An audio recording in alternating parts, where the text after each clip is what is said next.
students. Now I will be taking your science as well as English in standard 8. Now let me show you first the textbook. The textbook of science is like this. There are total 18 lessons, right? So that we will be taking half in both the units. So let us start with lesson 1, that is crop production and management. Now what is crop production? Crop production means the growing of a given set of plants on larger scale for substituting the food requirement of people, right? That is called a crop. So for example, wheat, rice, wheat, right? Wheat, we ground it into your flour and we prepare rotis out of it, chapatis out of it, and many kinds of Indian breads, right? So these wheat, rice, all these cereals are grown on a large scale. The pulses are also grown on a very large scale to substitute to cover the food requirement of people in the country, right? So that is called a crop, right? Now let us move on to reading the lesson. Paheli and Bujo went to their uncle's house during the summer vacation. Their uncle is a farmer. One day they saw some tools like khurpi, sickle, shovel, plough, etc. in the field, right? All these are instruments with which traditional farming instruments which are used by a farmer to do all the types of farming work. I want to know where and how we use these tools. You have learned that all living organisms require food. Plants can make their food themselves, right? Plants can make their food themselves. That is why they are called autotrophs. Last year we had studied that there are autotrophs, then there are heterotrophs, right? Autotrophs are those which can prepare their own food on their own. They do not depend on anyone else for their food. They take the raw material like water and minerals from the soil and they prepare their own food. Heterotrophs are organisms which depend on other organisms for preparing their food, right? So for example, heterotrophs, we have all other animals including the human beings. We are all heterotrophs because we depend on plants and animals for our own food, right? So we are heterotrophs. We cannot prepare our own food. Plants can make their food themselves. Can you recall how green plants synthesize their own food? Animals including humans cannot make their own food. So where do animals get their food from? But first of all, why do we have to eat food? हमें food की क्यों ज़रूरत पड़ती है? Because food gives us energy, right? Food contains all 5 types of energy components like carbohydrates, fats, proteins, vitamins and minerals, right? All these things are required for proper functioning of our body, for providing energy to our body to do different activities. Like all activities जब आप बाहर करते हो, that is there. आप सुबह उठते हो, you do your study work, you go out and play, then you must be doing some work, maybe you must be helping your mothers for some work at home. So वो सब काम करने के लिए आपको एनर्जी की ज़रूरत पड़ती है आपके बॉडी को. So that energy is given to you by all these foods, right? So okay, now let us read further. But first of all, why do we have to eat food? You already know that energy from the food is utilized by organisms for carrying out their various body functions. Of course, body functions जो आपके होते हैं, digestion होता है, respiration होता है, excretion होता है, circulation होता है blood का पूरी body में. All these processes also need energy. External processes जो आप करते हो, आप खेलते हो, कूदते हो, घर में काम करते हो, कहीं पे कुछ लेने जाते हो बाहर, तो all that also needs energy. But your metabolic processes which are happening constantly inside your body, आप कुछ भी खाते हो तो उसको डाइजेस्ट करता है आपका स्टमक, आप रेस्पायर करते हो, you breathe, and that oxygen is converted into energy, right? So all that needs energy. All those processes which are happening inside your body also need energy. We get our food from plants or animals or both, right? So we are heterotrophs because we get our food from both plants and animals. Since we all need food, how can we provide food to a large number of people in our country? Everyone needs food, right? So there should be some provision because there are many people in our country. There is a lot of population. So how are we going to deal with the food requirement of the country? So since we all need food, how can we provide food to large number of people?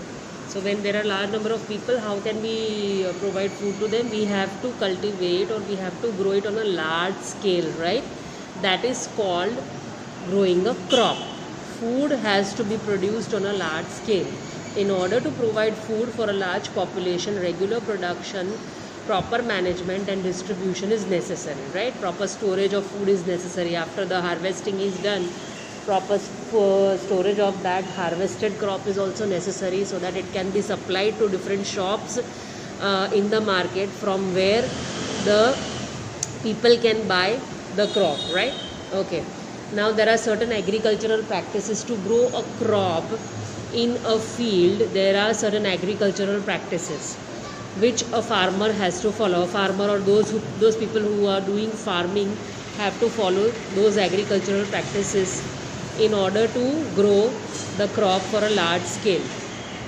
Now let us read further in agricultural practices. Till 10,000 BCE, people were nomadic. People were nomadic means they were not doing farming or they didn't knew the basics of farming very particularly. They were wandering in groups from place to place in search of food and shelter. They ate raw fruits and vegetables and started hunting animals for food. Later, they could cultivate land and produce rice. They didn't knew about farming, right? Then they came to know how to cultivate crops by producing rice, wheat and other crops. Thus was born agriculture, right? So after this, agriculture was born and they started cultivating crops on a small scale. When plants of the same kind are cultivated at one place on a large scale, it is called a crop. Underline this. This is the definition of crop. For example, crop of wheat means that all the plants grown in a field are that of wheat, right? So that is wheat crop. You already know that crops are of different types like cereals, vegetables and fruits. These can be classified on the basis of the season in which they grow.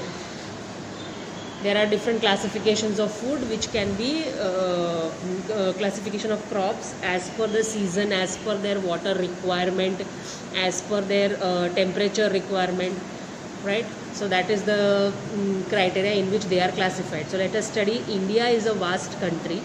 The climatic conditions like temperature, humidity and rainfall vary from one region to another. Accordingly, there is a rich variety of crops grown in different parts of the country. Despite its diversity, two broad cropping patterns can be identified. There are two broad cropping patterns which can be identified. They are kharif crops. The crops which are sown in the rainy season are called kharif crops. Basically, these are sown in rainy season because they need more water. These crops need more water. For example, rice. It needs more water, so it is grown in rainy season. The rainy season in India is generally from June to September. Right now, it is going to start from June end onwards. We will have rain, and up to September or first week of October, we have rain in India. So during this time, these crops are grown. Example is paddy, maize.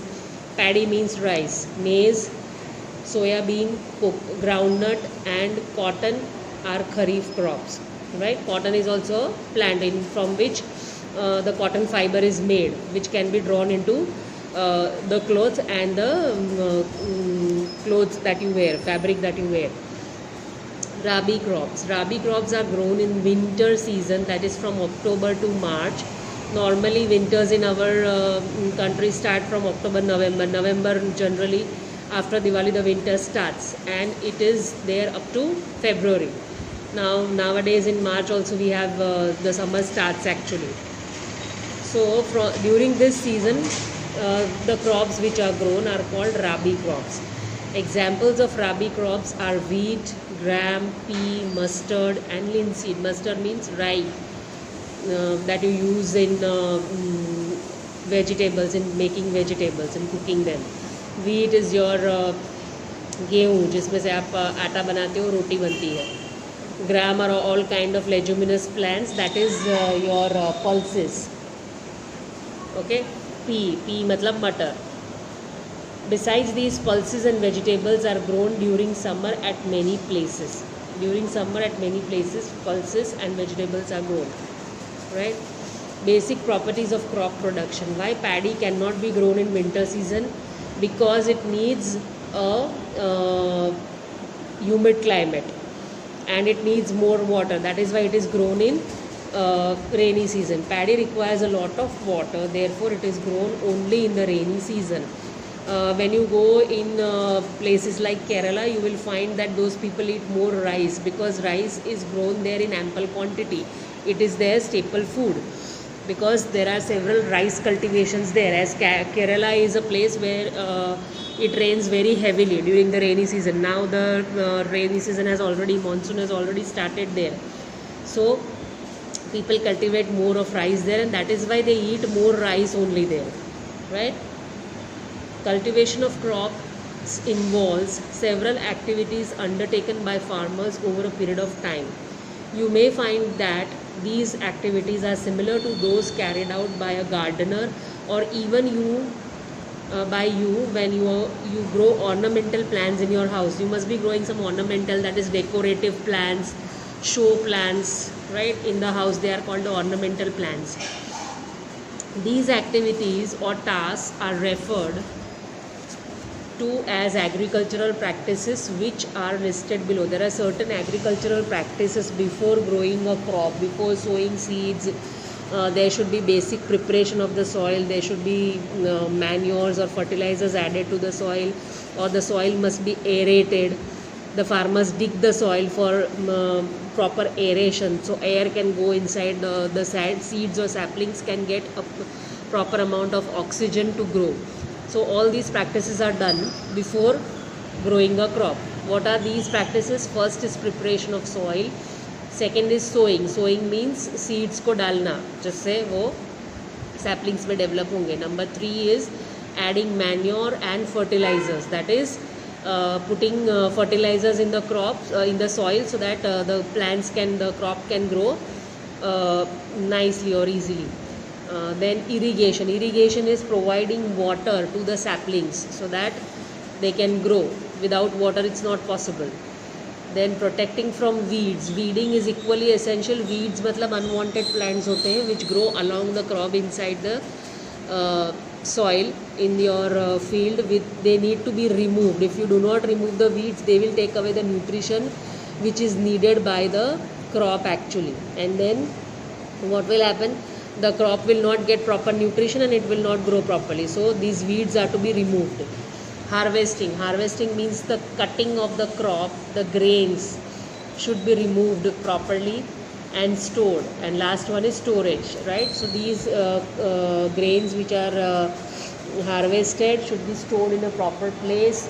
There are certain places, there are cold storages in which the grains are stored, or there are big granaries where the grains are stored in huge sacks of grains, and then they are marketed into the market so that people can buy them. The preparation of soil is the first step. Now let us read that. The preparation of soil is the first step before growing a crop. One of the most important tasks in agriculture is to turn the soil and loosen it. The farmers, what do? They turn the soil. They just dig the soil and turn it upside down so that there is proper aeration inside. Oxygen can enter inside the pores and the saplings can get enough oxygen to germinate, right? Because they need air to germinate. This allows the roots to penetrate deep into the soil. The soil The loose soil allows the roots to breathe easily even when they go deep into the soil. Why does the loosening of soil allow the roots to breathe easily? The loosened soil helps in the growth of earthworms and microbes present in the soil. There are always earthworms and other microbes which are present in the soil, and loosening of soil gives them also oxygen and they also grow. These organisms are friends of the farmer since they further turn and loosen the soil. They eat the soil actually. Earthworms eat the mud and they turn it into humus. Humus is the fertile, the nutritious part in the soil which helps the plants to grow. They add the humus to it. But why the soil needs to be turned and loosened? You have learned in the previous classes that soil contains minerals, water, air and some living organisms. Ascent of sap I had taught you. So that is the way they add humus to the soil and make it more and more fertile for the coming up crop, and they provide the nutrients. The humus gives the nutrients to the soil, to the crops which are being grown in that soil, right?